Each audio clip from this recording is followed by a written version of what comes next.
What's up mga bro? Kamusta kayo lahat?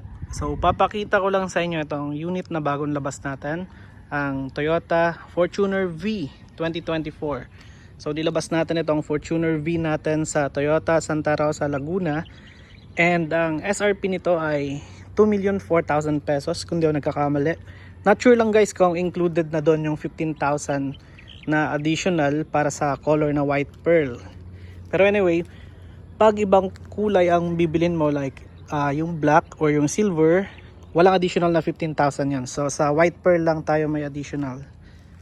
So ito yung kanyang front fascia. By the way, 1 week pa lang sa atin itong unit, kaya naka-conduction sticker pa lang siya.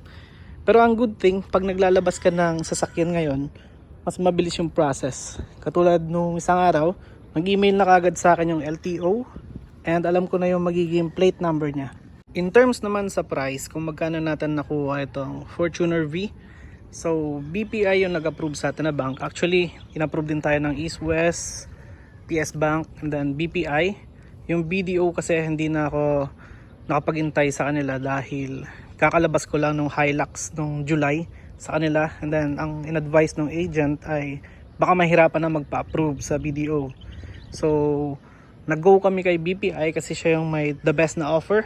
So far, ang down payment na hiningi ni BPI sa 28% down payment ay 250,000, and then 37,100 something ang monthly amortization.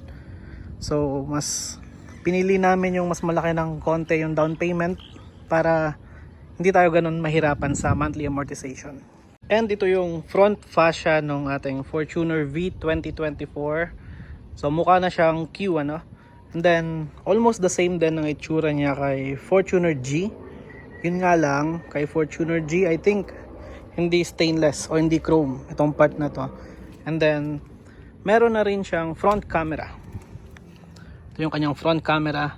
Para naman yan sa 360 degree camera feature ng ating Fortuner V. And LED ang kanyang headlight, and LED rin yung kanyang fog light. And ito naman yung kanyang, I think ito yung DRL. Punta naman tayo dito sa side. So poging-pogi yung stance kahit sa gilid nitong Fortuner V 2024. Ito yung kanyang mags, size 18 yung mga yan. Yun nga lang, hindi ako fan ng ganyang kulay. So gunmetal yan. And I think most of the owners naman, lalo na pag bago yung sasakyan, nag-o-opt sila na mag-upgrade agad ng mags. Pagdating naman sa side mirror, meron ding camera yung sa ilalim ng side mirror natin.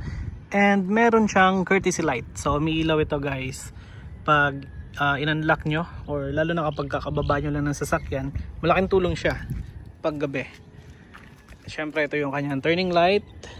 And hindi na tayo naglagay ng sun visor para clean look lang yung ating ina-achieve na kulay. Sa door bowl naman ang gamit natin para hindi magasgas. Hindi na ako nagkabit ng garnish sa door handle para clean look lang siya. So nag-opt tayo dito sa sticker. Mura lang ito guys, 47 pesos lang siya, and then carbon fiber yung kanyang design. Makapit naman so far. And ito rin yung kinabit natin dun sa ating Toyota Hilux na black, kaya bagay na bagay. Lipat naman tayo dito sa rear ng ating Fortuner V. So ito yung kanyang itsura sa rear. Poging-pogi yung dalawang taillight niya, and then aluminum yung design nitong Fortuner sa likod. So dito na rin pinipindot para mabuksan mo yung kanyang tailgate. And then wala nga lang siyang tailgate assist, pero okay lang yun. And meron na rin siyang back camera na magagamit din sa 360 degree view. At ito naman yung kanyang assist na brake light sa taas. Actually guys, ang pinagpilian ko sa SUV this time ay yung 2025 Montero Sport GLS and itong Fortuner V 2024. Kahit na mas maganda yung offer ni Montero, nag-opt ako sa Fortuner kasi unang-una syempre subok na natin yung Toyota. And itong likod, yung rear part ng Fortuner talaga yung isa sa nagdala. Kasi para sa akin, mas gusto ko yung design ng Fortuner V kesa dun sa likod ng Montero Sport. So yun yung kanyang, ewan ko lang kung nakikita nyo guys, ito yung kanyang spare. So buksan natin yung likod para makita nyo. Alright, so wala siyang leaf assist. And itong back part naman, I think mas malawak yung sa Montero Sport. Pero that's okay kasi kaya mo pa rin maglagay dito ng dalawang malaking trunk.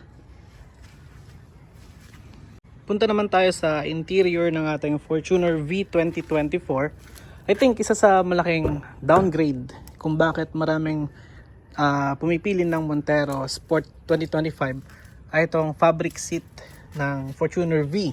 Unlike kasi sa mga predecessor nito na Fortuner V din, leather yung kanilang seats. So since inintroduce ni Toyota yung LTD at saka yung Q, I think mas ginawa nilang downgraded yung upuan ng Fortuner V. Sorry to say Toyota, pero sana maintain nyo na lang yung leather seat. And then pati yung sa door sidings, fabric na rin siya. So ito yun, pakita natin sa kabila. Ang hirap sa fabric, mas madali siyang mamantsahan, lalo na pag yung passenger nyo nagme-makeup, may mga misis nyo, yung polvo, yung residue, mas madaling nakikita doon sa fabric. And sobrang hirap linisin, katulad nyan. Lipat naman tayo sa dashboard. So of course, ito yung steering wheel na Toyota. Pag i-compare ito sa Montero Sport 2025 na steering wheel, mas maganda yung look nun, guys. Kamukha na siya nung nasa Triton. And ito naman yung kanyang display, entertainment. So dito lumamang si Fortuner para sa akin kasi mas gusto ko yung dating niya. And then naka dual aircon na siya. Unlike sa ibang SUV na nakita ko. So in case sa case ni Montero Sport 2025, I think hindi pa siya dual aircon. And para sa akin mas modern look itong dashboard ni Fortuner V 2024. Meron din pala siyang cup holders kabilaan. So sa driver seat tsaka sa passenger side. And then aside from that, meron ka ring cup holder dito sa gitna. And wireless yung kanyang charging. So sa entertainment naman, guys, wireless na rin yung kanyang Apple CarPlay and Android Auto. And ganito yung itsura ng kanyang shift lever.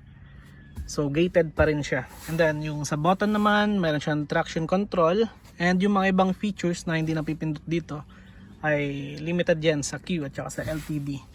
So sa mga Toyota ngayon, meron silang Eco and Power Mode. Although yung ating previous Hilux na 2017 model, meron na rin ganyang feature. So leather yung kanyang center console. And merong charging port sa likod. And then yung kanyang glove box ay may dump assist or dump siya. And meron ding refrigerated box para doon. Anyway, hanggang dito na lang muna yung ating first update sa ating 2024 Fortuner V. I hope nakatulong itong video na ito sa mga katulad ko before na nag-iisip ko na ilalabas kong Montero Sport 2025 or 2024 Fortuner V. So far nagsisiba ako. I think hindi naman kasi na-enjoy ko yung kanyang ride. Although marami akong nakikita na comment sa groups ng Fortuner na mas matagtag ng konti itong si Fortuner V compared sa ride comfort na maibibigay ni Montero Sport 2025. At the end of the day, nasa decision pa rin syempre nung bibili ko ano yung kanyang pipiliin kasi Montero or Mitsubishi and Toyota pareho ng mga reliable brands yan. And I think hindi ka ipapaya ng both brands. So that's it for today's video and see you sa ating mga susunod na upload.